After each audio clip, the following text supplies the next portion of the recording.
Mani eng yaxshi ko'radigan shirinliklarimni tayyorlaydigan joy bu albatta Kifkek. U yerda har qanaqangi katta tortlar deysizmi, benta tortlar deysizmi, pirojnilar, somsalar, qisqa qilib xohlagan narsangizdan bor.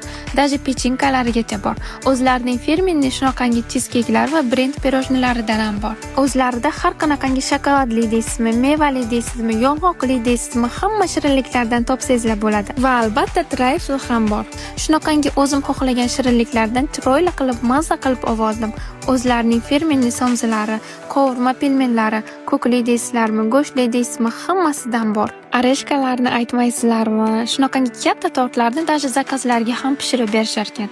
O'zlarining yumshoq bulchka va ruletlaridan ham bor ekan. Va men o'zim xohlagan shokoladli va mevali shirinliklarni soldirib oldim. O'zlarining chiroyli shunaqangi upakovkalariga o'rab berdilar. Kifkek o'zingiz va yaqinlaringiz uchun to'g'ri tanlov.